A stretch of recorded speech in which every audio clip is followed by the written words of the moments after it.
मानधाता के पुत्र का नाम था सगर। सगर के अनेक रानियां थीं। उन रानियों से सगर को 60,000 पुत्रों की प्राप्ति हो गई। एक दो नहीं, 60,000, क्योंकि कथा सतयुग की है। और सतयुग में हमने बताया था कि सतयुग में संतान की संख्या 10,000 तक होती थी। 60,000 बेटे पैदा हो गए। जब युवा हुए, जवान हुए, जब कभी आप टीवी पर सुनते होंगे ना, तो दूसरे लोगों को उम्मीद है कि जब हमारी जनसंख्या ज्यादा हो जाएगी ना, तो हम वोट डाल करके भारत में फिर से कब्जा कर लेंगे। हमारा प्रधानमंत्री, ऐसे सुनते होंगे आप लोग। और हम लोग इस चक्कर में हमारे एक से ज्यादा हो ही ना। संख्या बल भी बहुत मायने रखता है। अगर आपके परिवार में 4 सदस्य हैं, आपका बेटा अकेला है, डरते रहोगे, घर से मत निकलना, कोई हमला न कर दे। आपके 4 हैं, काय का डर, एक ने हमला कर दिया, हमारे 3 जाके बचा लेंगे। तुम तो डरते रहोगे, उसे डराते रहोगे, उसको बना दोगे बिल्कुल बेकार, कायर, क्योंकि एक ही है ना, हर समय डर लगा रहेगा। 60,000 बेटा है। जवान हुए, सगर ने विचार किया कि अब दुनिया पे हमारा ही राज्य होना चाहिए। 60,000 बेटा, अश्वमेध यज्ञ प्रारंभ कर दिया। 99 अश्वमेध यज्ञ कर दिए। हमने आपको कथा में एक बार बताया था कि इंद्र का पद भी मनुष्य को मिल सकता है, अगर वो इतने अच्छे कर्म कर ले तो इंद्र भी बन सकता है। मनुष्य के कर्म ही उसको राजा बनाते हैं और मनुष्य के कर्म ही उसको भिखारी बनाते हैं। भगवान के हाथ भगवान के बाहर है। लोग कहते हैं भगवान ने दुखी ना, भगवान ना किसी को दुख देते ही नहीं है, क्योंकि भगवान के पास दुख नाम की कोई चीज है ही नहीं। भगवान कौन है? सुख के सागर। कोई कहे भगवान ने दुख दिया, नहीं, है ही नहीं, उनके पास दुख है ही नहीं। सुख के सागर है प्रभु।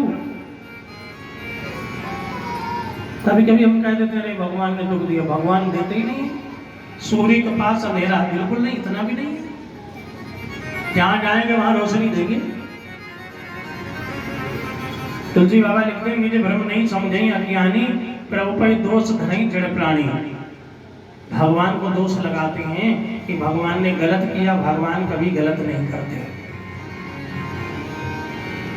कभी गलत नहीं करते। उदाहरण, एक राजा था, एक मंत्री था। मंत्री सत्संगी था, नित्य प्रति वो 1 घंटा सत्संग में जाता था। और उसको इतनी आदत पड़ गई, राम जी जो करते हैं अच्छा ही करते हैं, राम जी ने जो किया अच्छा ही किया, हर बात में निकलता था। एक बार राजा ने तलवार जो थी उस पर धार लगवाई, हाथों में घुमा रहे थे, अचानक राजा की खुद की तलवार लगी और उंगली कट के नीचे गिरी। उंगली कट के जब गिर गई, राजा चीखने लगा, मंत्री मंत्री क्या हो गया? देखा तो उंगली कटी हुई अलग पड़ी है। मंत्री आया, राम राम, जय सीताराम, प्रभु जो किया सो अच्छा ही किया। अब बताओ, किसी की उंगली कट जाए और देखने वाला रिश्तेदार कहे भगवान ने जो किया सो अच्छा किया, अच्छा लगेगा क्या? राजा को क्रोध आया, मंत्री तो मूर्ख है, मेरी उंगली कट गई। अरे बोला नहीं, मेरी आदत में है कि प्रभु जो करते अच्छा करते, मैं रोज बोलता हूँ क्षमा करना। बोले क्षमा नहीं, जेल में डालूंगा तुझे, नौकरी नहीं दूंगा, आज से तेरी नौकरी गई, सस्पेंड और जेल में डाल दिया। फिर राजा गए और बोले अब बता, भगवान ने अच्छा किया? हाथ जोड़े, बोले प्रभु किसमें कोई इच्छा हो, बिना उनकी कृपा की इच्छा से हम जेल में थोड़ी आ सकते हैं। जरूर इसमें उनकी कोई लीला होगी। आज मुझे जेल में डाल के उन्होंने भी अच्छा किया। क्यों? क्योंकि जेल में भी तो 2 टाइम का खाना मिलता है, भूखे तो नहीं रहते, बनाना भी नहीं पड़ता। राजा ने कहा मूर्ख है। राजा अपने काम में लग गया, मंत्री जेल में पड़ गया। यानी भगवान जो करते अच्छा करते, कभी बुरा नहीं करते। सुनिए ध्यान से। राजा एक दिन शिकार खेलने के लिए गया, वन में घूम रहा था। एक महाकाली का मंदिर था और दक्षिण भारत में काली की बलि का विधान है, बकरे की, नर की, मनुष्य की भी बलि चढ़ती है। डाकुओं ने बलि चढ़ाने के लिए एक मनुष्य को लाए थे, भाग गया, ढूंढने लगे तो चारों तरफ से तलवार लेकर के, भाले लेकर दौड़े डाकू, तो ये राजा मिल गया, बड़ा हट्टा कट्टा सुंदर था, पकड़ लिया और पकड़ के लाए। बोले पंडित जी चलो, वो भाग गया, इसके चढ़ा दो। पंडित जी बोले ठीक है, नहलाओ धुलाओ, टीका लगाओ, पीले कपड़े पहनाओ, लेके आओ। पीले कपड़े पहना के लेके आया गया। राजा को बहुत कहीं सुनी नहीं गई। राजा ने सोचा कि अब तो जीवन समाप्त हो ही गया, लेकिन भगवान को चढ़ाने से पहले फल देख लेना चाहिए, कटा तो नहीं। कभी भी भगवान को कटा हुआ, गला हुआ फल नहीं चढ़ाना चाहिए। जब भी फल चढ़ावे तो पूरा, ऐसे जिसकी बलि दी जाती है उसको भी संपूर्ण अंगों वाला होना चाहिए। तो बलि वाले ने कहा कि देखो इसके अंग कोई कटा तो नहीं है, सब देखे, हाथ की 5 उंगली इधर ठीक थी, पैर की 5 ठीक, कान ठीक थे, लेकिन बाएं हाथ की 1 उंगली गायब थी। अरे पुजारी जी ने कहा इसकी बलि नहीं चढ़ सकती, ये तो अंग भंग है, इसको भगाओ। डाकुओं ने उसको वहीं से भगा दिया। राजा भागता हाँफता, हे भगवान बच गए, बच गए। अगर उस दिन उंगली ना कटी होती तो आज गर्दन कट जाती। भगवान ने जो किया वो अच्छा किया, लौट आया। सीधे मंत्री के पास जेल में गया। मंत्री तो ठीक कहता था, ठीक कहता था, पता है उस दिन मेरी उंगली कटी तो ने कहा भगवान ने जो किया वो अच्छा किया, अगर उंगली ना कटी होती तो आज मेरी गर्दन कट जाती। बहुत मुश्किल से बच के आया हूँ, छोड़ो मंत्री को, छोड़ दो, सत्संगी है। छोड़ दिया और कहा मंत्री ये तो बात समझ में आ गई कि मेरी उंगली कटी, भगवान ने अच्छा किया, लेकिन तुम जेल में गए, तुम्हारे संग में तो कुछ अच्छा हुआ नहीं। मंत्री ने कहा हमारे साथ बहुत अच्छा हुआ, आप हमें 1 मिनट को नहीं छोड़ते थे, शिकार खेलने संग लेके जाते, आपकी उंगली कटी आप तो बच जाते, हम तो सही साबित थे, हम तो चले जाते। जेल में डाल के भी हरि ने अच्छा ही किया है। भगवान कभी भी बुरा करते ही नहीं, बुरा इंसान करता है, भगवान नहीं करते। 99 अश्वमेध यज्ञ कर लिए राजा सगर ने और 100 यज्ञ पूरे होने पर वो अधिकारी हो जाते इंद्रलोक के। आपने देखा होगा भारत देश के प्रधानमंत्री जो हैं पूजा का कोई मौका नहीं छोड़ते। वो जानते हैं कि पिछले जन्म की पूजा से प्रधानमंत्री बने और अब अगर हमने मस्तक नहीं झुकाया तो अगले जन्म में कटोरा हाथ में होगा, भिखारी होंगे। क्योंकि हमारे संतों का मत है तप कर राज, राज कर नरक। क्योंकि तपस्या के बदले जो राजा बनता है, और जब राजा बनता है तो भगवान को भूल जाता है, और जब भगवान को भूल जाता है फिर जब जन्म लेता है वो राजा ही भिखारी बन जाता है। इसलिए वो प्रधानमंत्री भगवान को भूला नहीं। आपको बताएं, माता के दोनों नवरात्रे पूरे के पूरे व्रत रहने वाला प्रधानमंत्री पहला भारत का है जो व्रत रहता है माता का। राम जी की प्राण प्रतिष्ठा हुई, पूरे के पूरे जब से प्रतिष्ठा शुरू हुई जब तक मूर्ति की स्थापना नहीं होगी पूरा व्रत रखा था बंदे ने। लोग कह रहे थे चुप के खा लेते होंगे, चोर की दाढ़ी में बहुत तिनका होता है, और जिसने कभी साधना की नहीं वो क्या जाने व्रत क्या होता है। जो हमेशा ईद की सवैयां खाते रहे हों वो क्या जाने दुर्गा मैया का व्रत क्या होता है।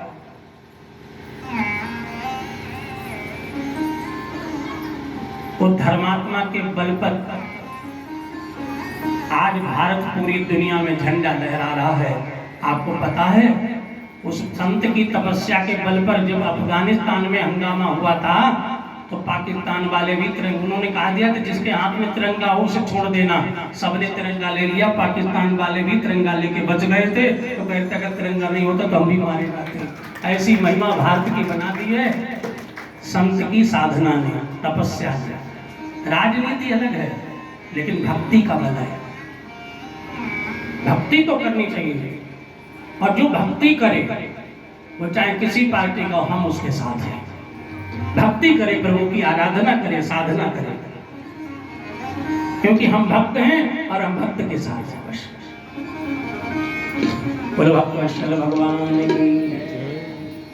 100 यज्ञ करने थे, 100वां चल रहा था। अचानक इंद्र ने घोड़ा चुरा लिया। अश्वमेध यज्ञ, इसका मतलब सुनिए, अश्वमेध यज्ञ किसे कहते हैं? श्याम वर्तमाने काले रंग का घोड़ा होता है। जैसे लव कुश की कथा में, रामायण में आपने देखा होगा, ये सीरियल दिखाया गया ना, तो राजा उस घोड़े के गले में अपना नाम लिख करके सूचना देता कि ये घोड़ा अमुक राजा का है, इसको लगाम नहीं लगी, स्वतंत्र है, जिधर जाए सेना पीछे। मान लिया अगर वो किसी राज्य की सीमा में घुस गया तो उस राजा का ये धर्म है, या तो वो उस जिसका घोड़ा है उसके अधीन हो जाए या उससे युद्ध करे, हरा दे या हार जाए, बस। अश्वमेध का घोड़ा छुटा, पूरे भारतवर्ष में घोड़ा घूमता रहा, घूमते घूमते राजा इंद्र की धड़कन बढ़ गई। अब तो लगता है ये तो पूरा हो जाएगा, क्या करें? घोड़े को पकड़ा और पकड़कर कपिल मुनि के आश्रम में बांध दिया। ये कपिल मुनि कौन है? ये अनुसुईया मैया के भैया हैं, कर्दम जी के पुत्र हैं।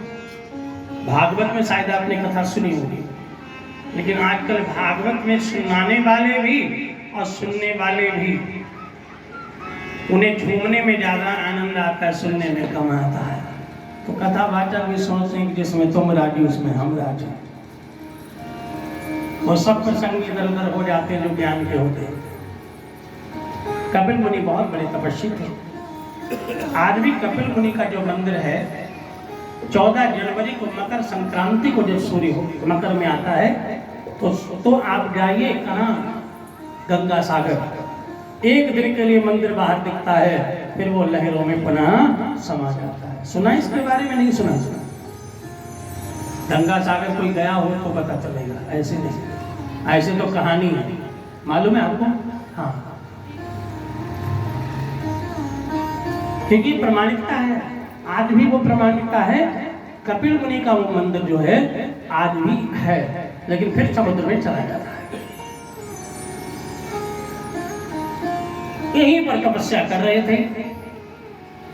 इंद्र ने घोड़ा बांध दिया, मन में सोचा कि राजा के बेटा आएंगे, इनको चोर समझेंगे, इनको मारेंगे, और ये ऐसे महात्मा हैं, अगर इनका आशीर्वाद मिल जाए तो त्रिलोक विजयी बन जाता है, और अगर इनका क्रोध किसी पर आ जाए तो मिट्टी में मिल जाता है। इसलिए अब ये राजा के बेटा तो गए। इंद्र चला गया और उधर घोड़ा खोजते हुए कहीं नहीं मिला। पृथ्वी खोदने लगे, 60,000 समुद्र बना डाला। ढूंढते ढूंढते पहुंचे दक्षिण भारत में, अयोध्या से दक्षिण भारत में पहुंच गए। देखा एक महात्मा तपस्या कर रहे हैं, उनके सामने घोड़ा बंधा हुआ। 60,000 बोले कि इस महात्मा ने तो नाक में दम कर दिया, ना ये राजा है ना इसको कुछ चाहिए, फिर भी घोड़ा इसने क्यों पकड़ा? कोई कहता हुआ कि ये राक्षस है, इसने भेष बदल लिया, ये ढोंगी है। दूसरे ने कहा अगर ढोंगी है इसको लात मारो। राजा के एक बेटे ने संत को लात मार दी। याद रखना, नरक वर्णन में आएगा, जो माता पिता गुरु संत को पैर मारता है वो नरक जाता है, और जब संसार में आता है तो भगवान उसको पैरहीन कर देते हैं। नरक वर्णन में आएगा। जो झूठी गवाही देता है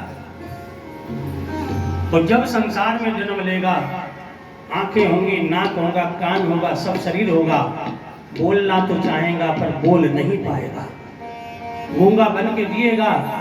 जो झूठी गवाही देता है दूसरे को, निर्दोष को फंसा देता है। और इस गूंगे का इलाज भारत नहीं पूरी दुनिया में आज तक कोई डॉक्टर नहीं कर पाया, क्योंकि बीमारी का इलाज है, भगवान के दिए हुए दंड का कोई इलाज नहीं है। कन्या और ब्राह्मण संत की हत्या करने वाला कुष्ठ रोगी माने कोढ़ी होता है। कोढ़ी जानते हैं?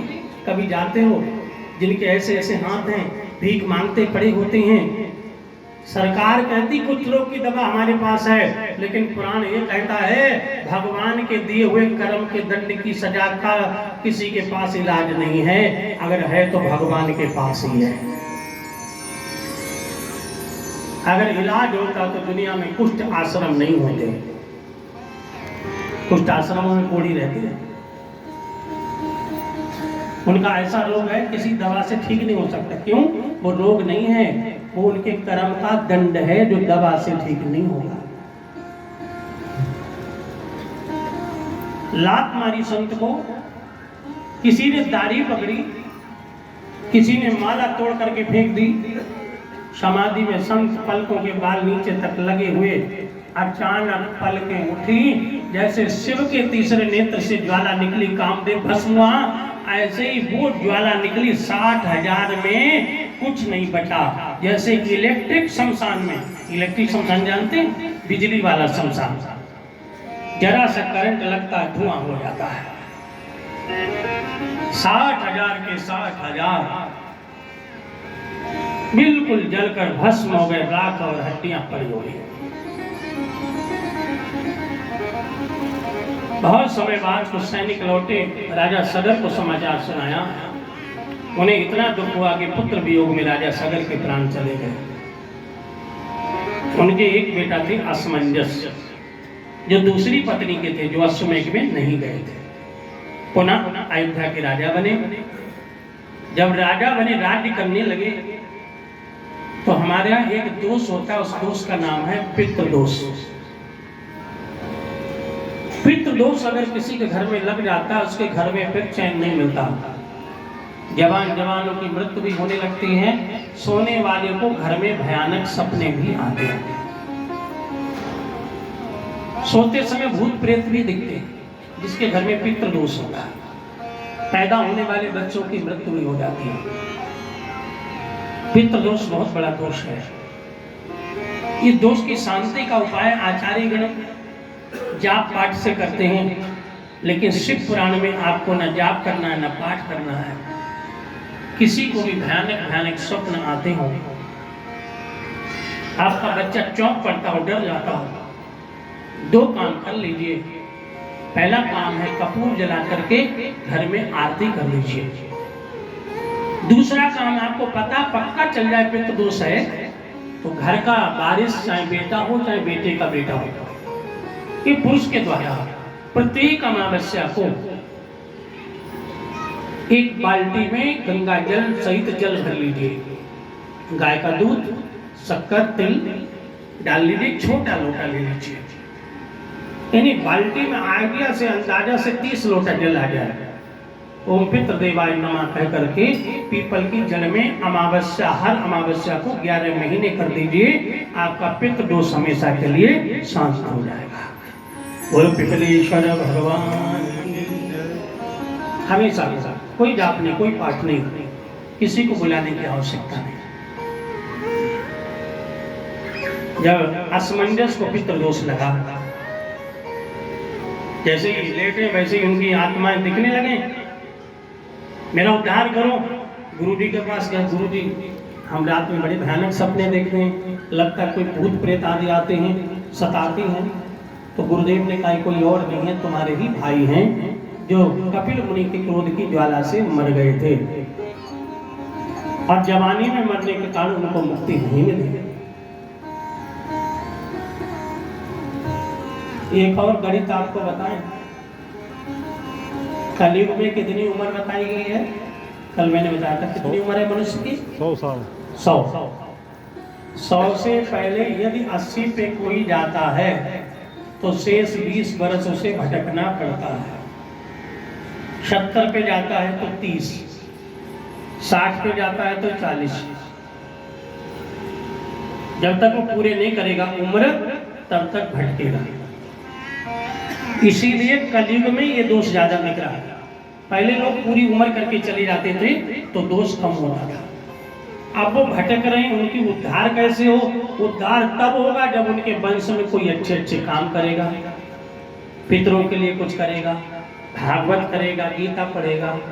अब ये सब घरों में होता नहीं, इसलिए घरों में पैसा धन दौलत बहुत है, लेकिन खुशियां पितरों की कृपा से ही मिलती हैं।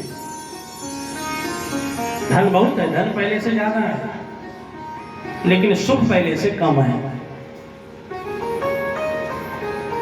आपसे अगर पूछें तो धन वाले तो आप सब हैं, लेकिन अगर पूछें कि कोई दुखी तो नहीं है, तो हाथ उठा के कहना बड़ा मुश्किल हो जाएगा कि महाराज हम दुखी नहीं हैं।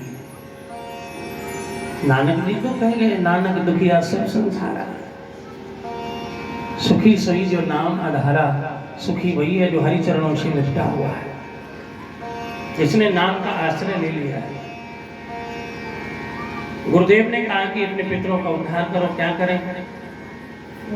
बोले गंगा मैया अगर धरती पर आ जाएं और गंगा जल इनको छू जाए, उद्धार हो जाएगा और तुम्हारा दुख मिट जाएगा।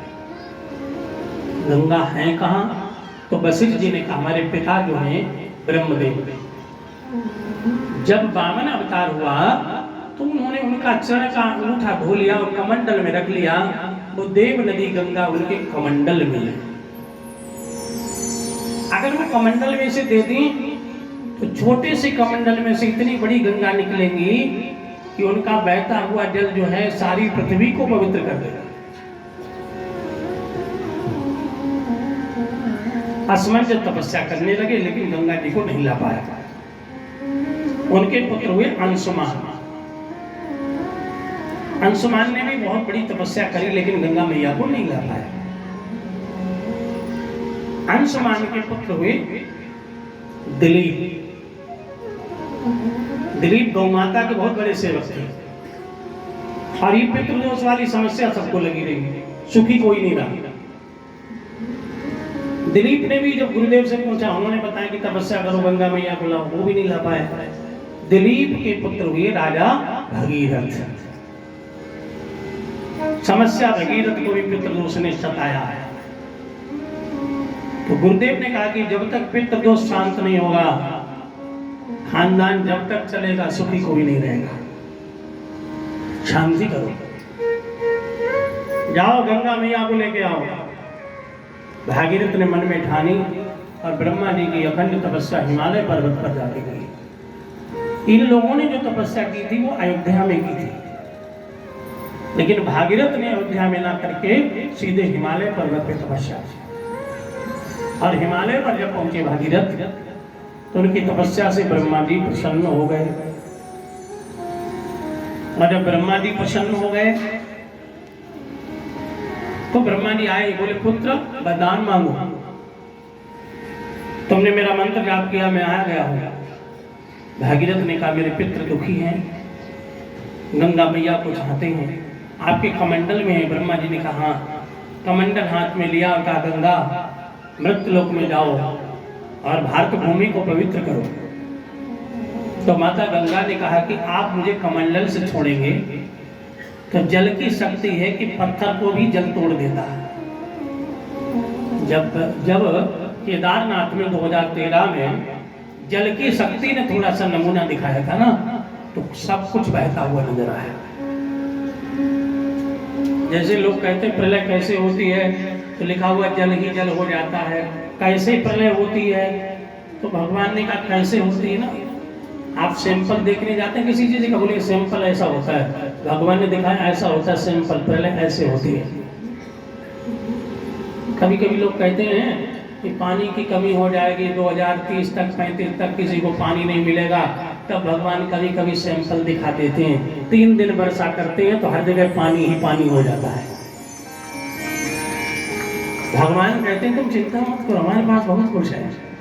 लोग कहते हैं कहने दो, कुछ तो लोग कहेंगे, लोगों का काम है कहना। किसी चीज की कमी नहीं है भगवान के पास, पानी की भी नहीं है। अभी 2 साल पहले 2 वर्ष लगातार अक्टूबर में वो बारिश हुई ना, कि सब फसलें तक बह गई। भगवान के पास तो अनंत खुशियां हैं, चाहे जल ले लो, चाहे धन ले लो, चाहे दौलत ले लो, परिवार ले लो, व्यापार ले लो, उनकी कृपा बनी रहेगी तो दिनों दिन बढ़ता ही रहेगा, कभी घटेगा ही नहीं, दिनों दिन बढ़ेगा उनकी कृपा से। तो गंगा मैया ने कहा कि अगर मैं गिरी तो पत्थर तोड़ के नीचे चली जाऊंगी तो उनके पुरखे कैसे उद्धार होंगे। बोले तरीके से अगर जाऊंगी, कोई मुझे रोकने वाला हो, अगर मुझे रोक ले तो धीरे से मैं गिरूंगी तो फिर मैं धरती पर बहने लगूंगी। अब आप ऊपर से डालोगे तो जैसे ही डालोगे तो पृथ्वी में गड्ढा हो जाएगा, पाताल को चली जाऊंगी। तब भागीरथ से कहा, भागीरथ समस्या, किसी ऐसे देवता की पूजा करो जो देवता गंगा जी के वेग को रोक लेंगे। तो भागीरथ बोले, प्रभु मैं तो नादान हूं, मैं कौन से देवता को ऐसा समझूं जो इस लायक है कि गंगा मैया के वेग को रोक ले। तो ब्रह्मा जी बोले, यद्यपि सभी देवता बलवान है, महान है, लेकिन गंगा मैया के वेग को रोकने वाला देवों के देव महादेव के अलावा और कोई नहीं है। इसलिए मैं तुम्हें एक मंत्र देता हूं, उस मंत्र का नाम है पंचाक्षर मंत्र। इस मंत्र का जाप करो और तुम्हें भगवान भोलेनाथ दौड़ करके इसी स्थान पर मिल जाएंगे। और जब भोलेनाथ मिल जाएं तब तुम मुझे याद करना, मैं गंगा मैया को तुम्हारे लिए दे दूंगा। ब्रह्मा जी के जाने के बाद भागीरथ उस पंचाक्षर मंत्र का जाप करने लगे। ओम नमः शिवाय, ओम नमः शिवाय, ओम नमः शिवाय, ओम नमः शिवाय, ओम नमः शिवाय। मंत्र जाप करने लगे और जब भोलेनाथ को पुकारने लगे, बाबा आ जाओ, मुझे क्यों तरसा रहे हो। हर ब्रह्मा जी ने तो बता दिया, इस संसार में भोलेनाथ के अलावा बिगड़ी को कोई बना ही नहीं सकता।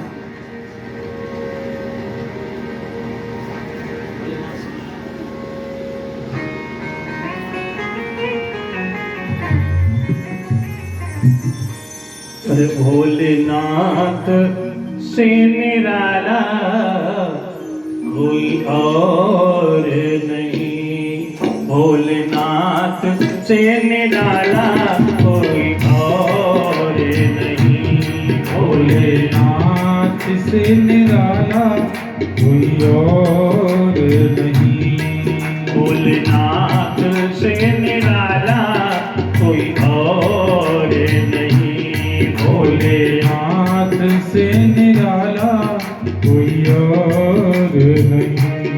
ऐसा बिगड़ी बनाने वाला, ऐसा बिगड़ी बनाने वाला और नहीं, भोलेनाथ से निराला कोई और नहीं, भोलेनाथ से निराला कोई और नहीं।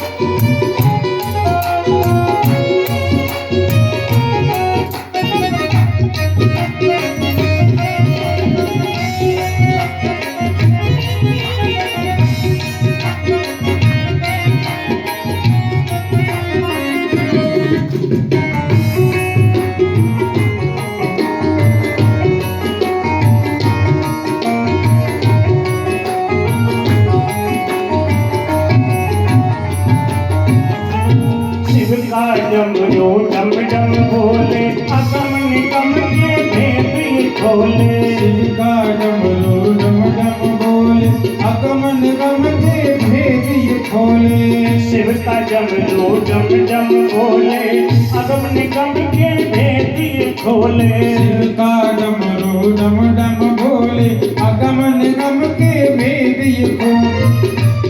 ऐसा डमरू बजाने वाला, ऐसा डमरू बजाने वाला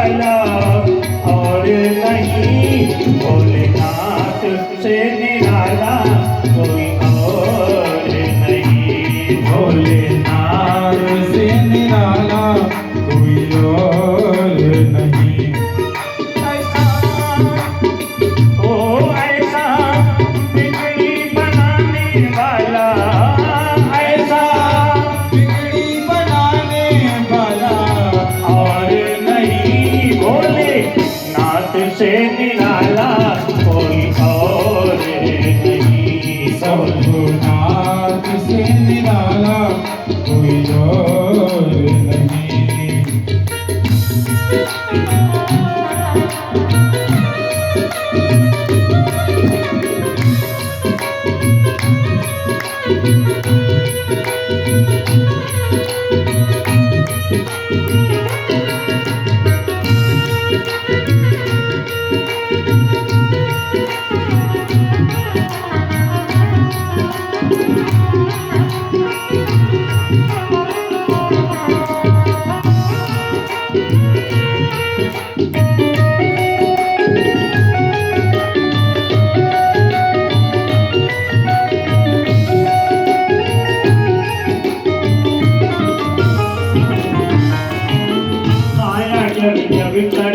बदले पाप चमकते अगले पिछले, पाप चमकते अगले पिछले, पाप चमकते अगले पिछले। काया जब जब कर बच बदले पाप चमकते अगले पिछले, पाप चमकते अगले पिछले, पाप चमकते अगले पिछले। ऐसा भक्तों का रखवाला कोई और नहीं, भोलेनाथ से निराला कोई और नहीं। भोलेनाथ से निराला कोई और ऐसा डमरू बजाने वाला, ऐसा डमरू बजाने वाला और नहीं, भोलेनाथ से निराला कोई और नहीं। भोलेनाथ से निराला कोई और नहीं।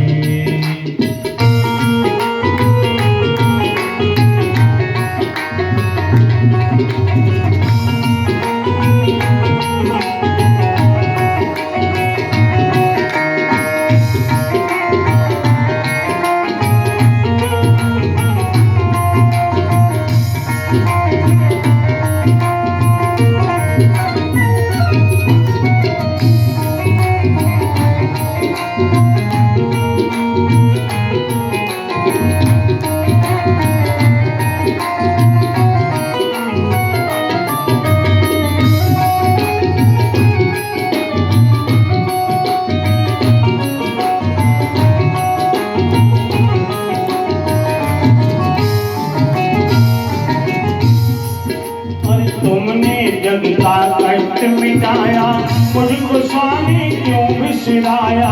मुझको क्यों बिसराया, मुझको स्वामी क्यों बिसराया। तुमने जग का कष्ट मिटाया, मुझको स्वामी क्यों बिसराया। मुझको स्वामी क्यों बिसराया, मुझको स्वामी क्यों बिसराया।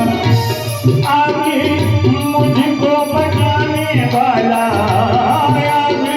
मुझको बचाने वाला और नहीं, भोलेनाथ से निराला कोई और नहीं। भोलेनाथ से निराला कोई और नहीं। ऐसा डमरू बजाने वाला, ऐसा डमरू बजाने वाला और नहीं, भोलेनाथ से निराला कोई और नहीं। भोलेनाथ से निराला कोई और नहीं। दीनानाथ से निराला कोई और नहीं। भोलेनाथ से निराला कोई और नहीं। शंभुनाथ से निराला कोई और नहीं। कोई और नहीं, कोई और गुरु शंकर बड़े प्रेम से बाबा का मंत्र जाप किया और भोलेनाथ प्रकट हो गए और कहा, पुत्र तुमने मेरे पंचाक्षर मंत्र और बड़े भाव से गीत गाकर मुझे बुलाया, क्या चाहते हो? भागीरथ बोले, प्रभु न मुझे राज चाहिए न सुख चाहिए, मैं अपने पितरों का उद्धार चाहता हूँ, मेरे पितरों का उद्धार हो। भगवान बोले, तो मैं क्या करूं? बताओ, तो तुम्हारे पितर अगर भूत प्रेत बन गए हो तो उन्हें अपने गणों में शामिल कर लूं? भागीरथ बोले, नहीं, मेरे गुरुदेव ने कहा है कि पितरों का उद्धार तब होगा जब धरती पर गंगा मैया आएंगी, और गंगा मैया आने को तैयार हैं, लेकिन उनके वेग को रोकने वाला कोई नहीं, इसलिए मैंने आपको याद किया है। आप गंगा मैया के वेग को रोक लें और फिर धरातल पर छोड़ दें। मैं आगे आगे जाऊंगा, जहां मेरे पुरखों की हड्डियां पड़ी हुई हैं, अस्थियां, वहां लेकर जाऊंगा।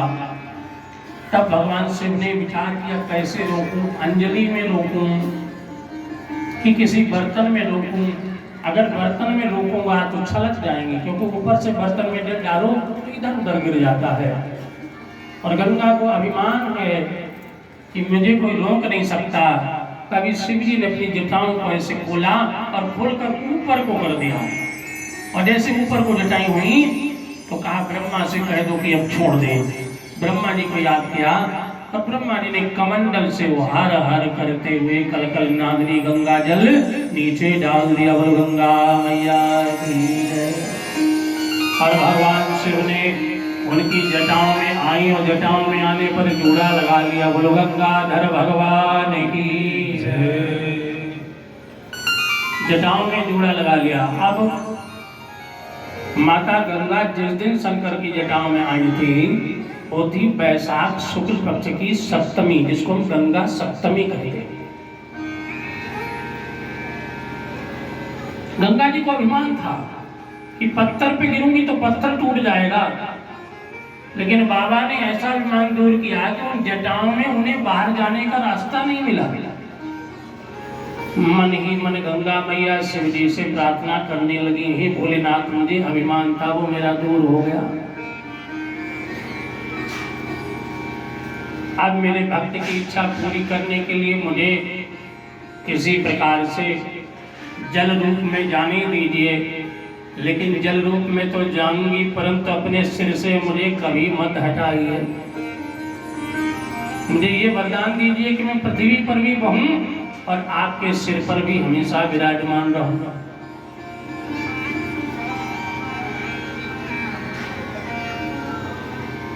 बाबा ने कहा ठीक है। तभी गंगा माँ ने कहा कि प्रभु एक वरदान और दीजिए कि मैं ब्रह्मा के कमंडल से उत्पन्न हुई एक नारी हूँ, और मुझे वरदान है कि मैं इच्छा रूप से सुंदर नारी बन करके साड़ी पहन करके घर में भी रह सकती हूँ। इसी वरदान के कारण गंगा जी राजा शांतनु की पत्नी बनी थी। मालूम है आपको कथा, महाभारत में है। और जिन्होंने 8 बच्चों को जन्म दिया।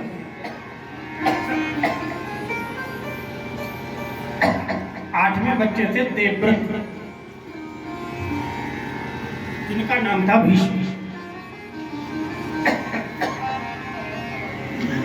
भीष्म नाम पड़ा। नहीं भोलेनाथ, मैं जल रूप में बहती बहती सात संसार को पवित्र करूंगा, और नारी रूप में मैं आपके कैलाश पर रहूंगा। तब शिव जी ने कहा कि ऐसा नहीं हो सकता, क्योंकि मैं अनादिकाल से एक शक्ति के संग रहता हूं। वही मेरी शक्ति मेरी पत्नी का रूप ले सकती है। वो कभी महाकाली तो मैं महाकाल बन जाता हूं। मैं जब शिव बनता हूं तो वो पार्वती बन जाती है। मैं जब शंकर बनता हूं तो वो सती बन जाती है। मैं जब भव बनता हूं तो भवानी बन जाती है। मैं जब रुद्र बनता हूं तो रुद्राणी बन जाती है। उसके 11 रूप हैं, लेकिन वो एक ही है। उसके अलावा मैं पत्नी किसी को नहीं बना सकता। मेरी एक ही शक्ति पत्नी बने, चाहे वो सती बन के आए, चाहे पार्वती बन के आए, चाहे रुद्राणी बन के आए, चाहे महाकाली बन के आए, ये सब एक ही है। मैं जब जब जैसा जैसा रूप लेता हूँ वैसे वो शक्ति मेरा साथ देती है। और मैं संसार के लोगों की तरह नहीं हूँ कि वचन दे करके ना निभा करके किसी दूसरी नारी से नाता जोड़ूं। तब गंगा मैया ने कहा कि भोलेनाथ, मैंने आपके बारे में सुन रखा है कि आपके आगे जो कोई झोली फैला के मांगता उसको मिल जाता है, तो क्या मेरी कामना पूरी नहीं होगी? शिव जी बोले, मेरा नियम है तो मैं कैसे नियम को तोड़ूं? तो गंगा मैया ने कहा, अच्छा नियम मत तोड़ना। आपको मालूम है गंगा जी शंकर जी की कौन है? पता है आपको? किस किस को पता है? कौन लगती है?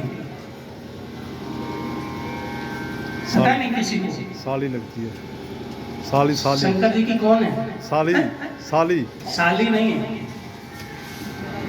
साली है। साली नहीं है।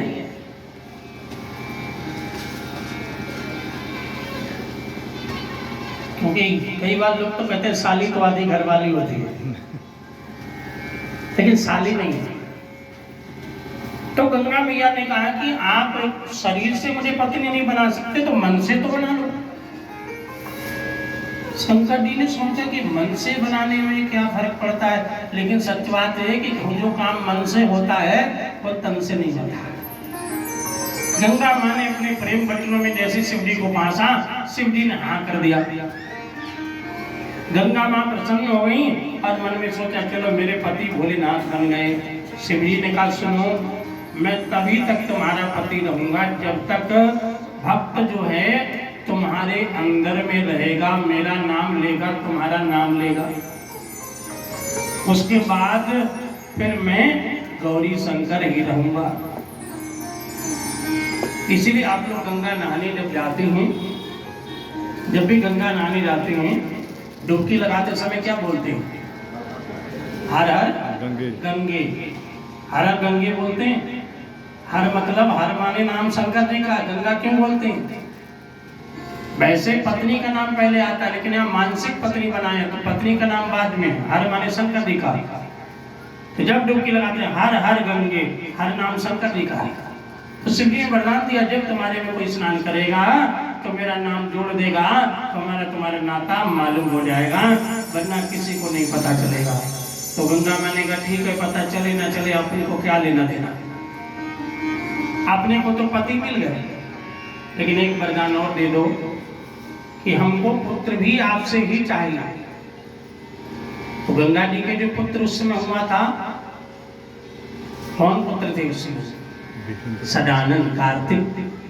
ये गंगा जी के द्वारा ही पैदा हुए थे। आगे कथा आएगी कार्तिक के जन्म की। पूरा का पूरा कार्तिक का महीना गंगा स्नान का महीना बना। तुलसी पूजन का महीना पूरा कार्तिक बना। तभी शिव जी ने इतने समय में गंगा सप्तमी से लेकर वैशाख का महीना बीत गया, जेठ के 15 दिन और बीत गए, 10 दिन और बीत गए, इतने दिन बीत गए। भागीरथ बोले, प्रभु ये रिश्ते नाते आप बाद में जोड़ते रहना, हमको बहुत देर हो रही है, मेरे पुरखे इंतजार कर रहे हैं। तब शिव जी ने जेठ माह के शुक्ल पक्ष की तिथि 10वीं, जिसको गंगा दशहरा कहते हैं, उस दिन अपनी जटा को खोला और फिर वो जटा जैसी पर्वत पर गिरी और गौमुख से निकलकर गंगा चलने लगी। बोलो गंगा मैया की। गौमुख से निकलकर हरिद्वार होते हुए, सुखताल होते हुए गंगा मैया आगे बढ़ती चली गई और भागीरथ आगे आगे, गंगा मैया पीछे पीछे। भाग भूमि पवित्र करते करते गंगा जाकर के एक स्थान से मिली, उस स्थान का नाम पड़ा गंगा सागर। गंगा सागर से जैसे मिली हैं और वहां जो अस्थियां थी, जैसे ही अस्थियों पर गंगा जल पड़ा, वैसे ही 60,000 विमान आए और 60,000 विमानों पर वो देवता बन करके तर गए। बोलो गंगा मैया की।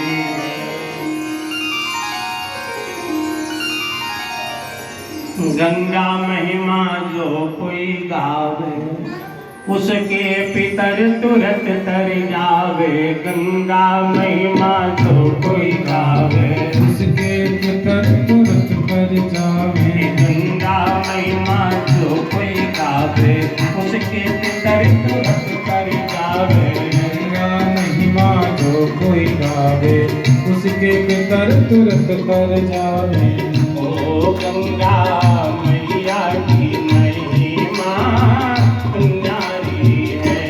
गंगा मैया की महिमा न्यारी है।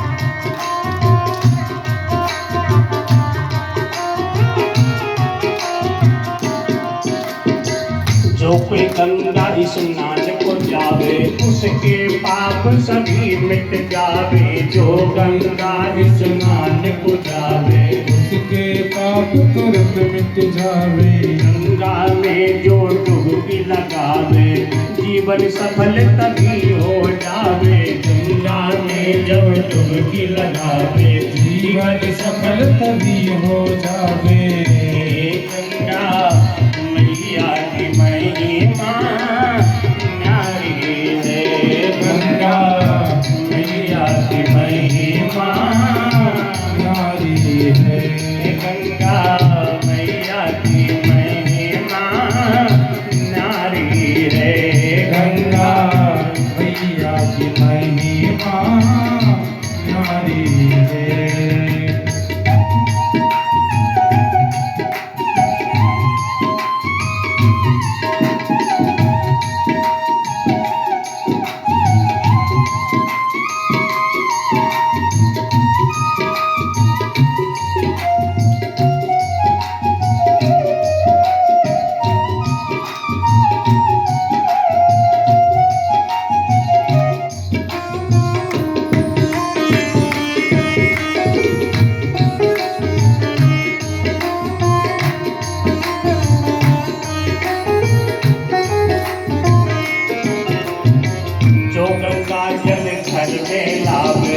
वो घर को तीरथ बन जावे। जो गंगा जल घर में लावे, वो घर को तीरथ बन जावे। जो गंगा जल घर में लावे, वो घर को तीरथ बन जावे। जो गंगा जल घर में लावे, वे घर को तीरथ बन जावे। ये गंगा मैया की महिमा न्यारी है। गंगा मैया की महिमा न्यारी है। गंगा मैया की महिमा न्यारी है। गंगा मैया की महिमा न्यारी है। बोलो गाय की जय हो। इस प्रकार गंगा मैया कैसे शिव जी की जटाओं में आई। जल रूप से वो बाहर तो गई, लेकिन शिव जी की जटा से कभी अलग नहीं हुई। एक बार अलग हुई, कब? जब बाबा पार्वती को अमरनाथ की कथा सुनाने के लिए अमरनाथ को उठाने गए, और उस समय शिव जी ने कहा पार्वती को कथा सुनाऊंगा और किसी को नहीं सुनाऊंगा। तो उन्होंने नंदी बैल को जहां छोड़ा, वो बैल गांव पहलगांव था। बैल गांव पहलगांव बना, और वो जो शेष नाग को उन्होंने छोड़ा, जो गले वाला नाग उसको छोड़ा, वो नाग फोटो में आ जाता अभी है। वो अमरनाथ की गुफा के वहां जहां छोड़ा, और गंगा मैया जी का सिर से उतर जाओ। अच्छा, सिर पे चढ़ाने वाली नारी को अगर सिर से उतारोगे उससे बड़ा दुख होगा, उसे गुस्सा आ जाएगा। तो गुस्से में गंगा मैया की 5 धार बन गई, और वो अमरनाथ की यात्रा जो लोग करते वो जानते हैं, उन गंगा मैया का नाम पड़ा पंचतरणी गंगा। बोलो पंचतरणी गंगा मैया की जय। अब तो समझ में आ रहा होगा ना कि कौन सी कथा किस प्रकार से, कैसे कैसे चंद्रमा आया, कैसे कैसे गंगा मैया सिर पे आई।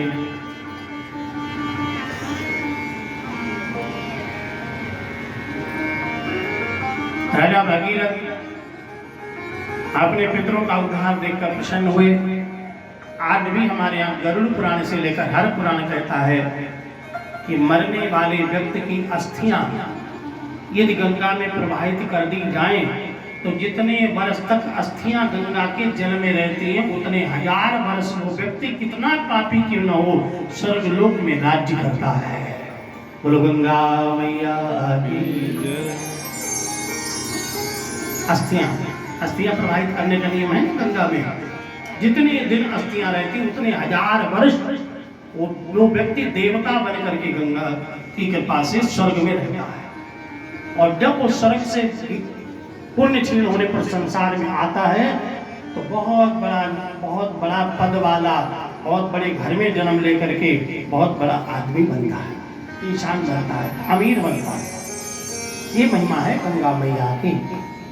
गंगा मैया की महिमा न्यारी है। अब गंगा जल प्रत्येक के घर में गंगा जल होना चाहिए। जिसके घर गंगा जल आवे वो घर तो तीर्थ बन जावे। लेकिन गंगा जल जो है वो बोतल में नहीं होना चाहिए, याद रखना। आजकल हमने हर चीज बोतल में कर दी है।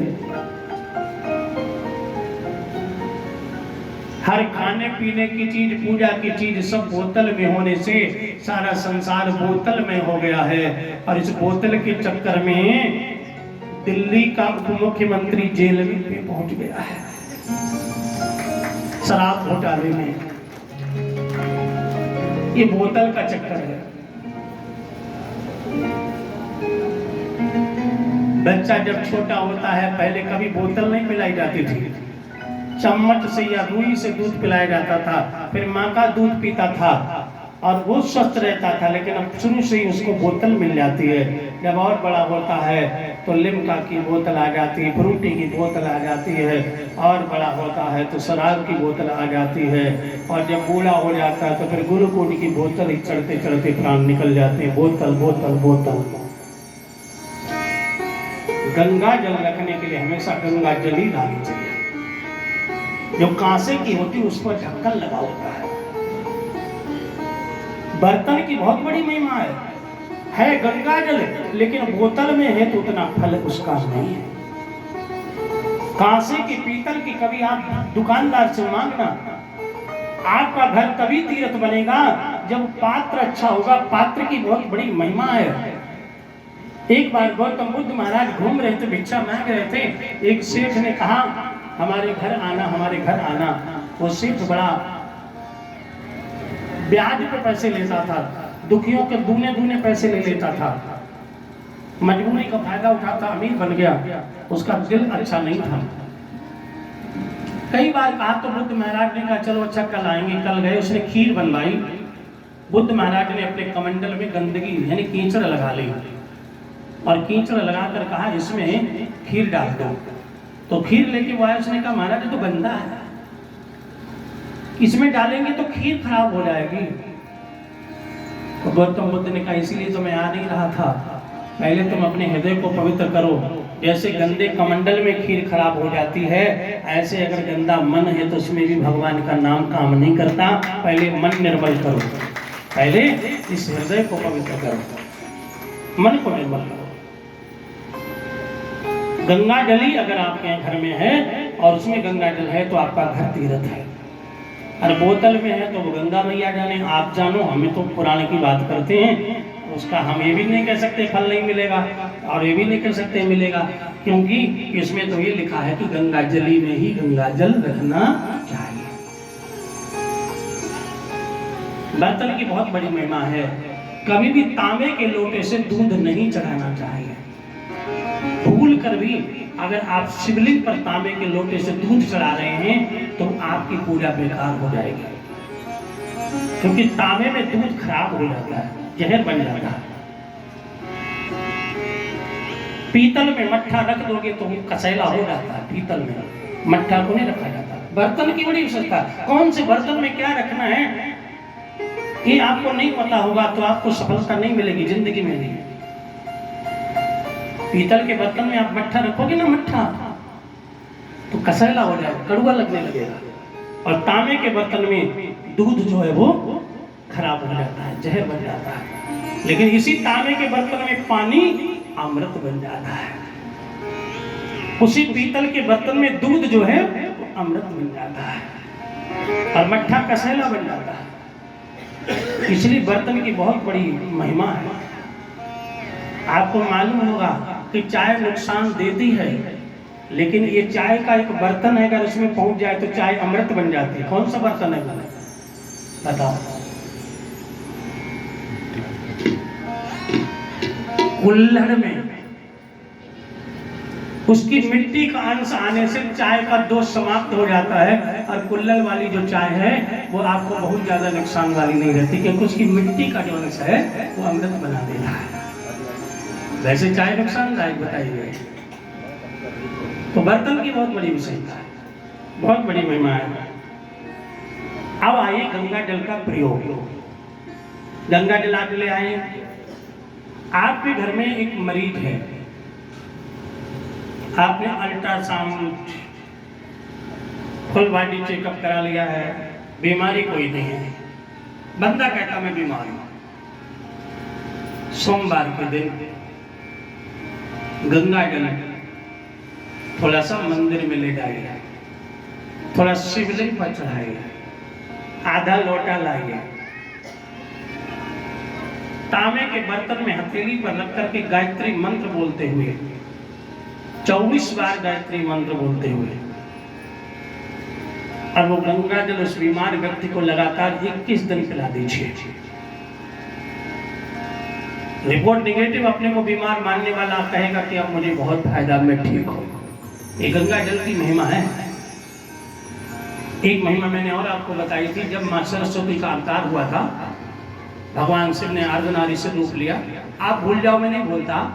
इस गंगा जल में इतनी शक्ति है कि बच्चा तुतलाता हो, 4-5 साल का हो गया, लगता है कि बोलेगा लेकिन बोल नहीं पा रहा है, उसको तांबे के बर्तन में अनामिका उंगली से ऐंग मंत्र, केवल खाली उंगली से घुमानी है आपको, रोली से चंदन से नहीं निकला है, ऐंग मंत्र लिख करके 21 दिन बच्चे को अगर जल पिला दिया जाए तो जो बच्चा 3rd डिवीजन है, बिल्कुल बुद्धू जैसा है, ये प्रयोग अगर एक बार में सफल ना हो तो साल में 2-3 बार कर लीजिए, क्योंकि गंगा जल के पैसे नहीं लगेंगे, फ्री में आ जाता है।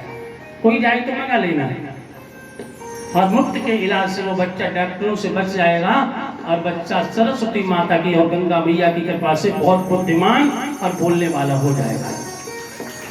बोलो गंगा मैया की जय। इस प्रकार सूत जी महाराज ऋषियों को भगवान शिव पुराण के शिव की कथा सुना रहे हैं। गंगा कैसे आई, अब आगे पुनः सृष्टि वर्णन किया। ब्रह्मा जी के पुत्र हुए दक्ष। दक्ष ने 10,000 पुत्रों को जन्म दिया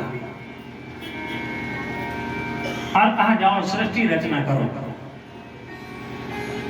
सृष्टि रचना के लिए 10,000 चल दिए, बीच में मिल गए नारद जी। बोले कहां जा रहे हो? 10,000 बोले कि मैं सृष्टि रचना करूंगा, मेरे पिताजी ने कहा शादी करनी है, घर बसाएंगे, बेटी बेटा होंगे उनका पालन करेंगे,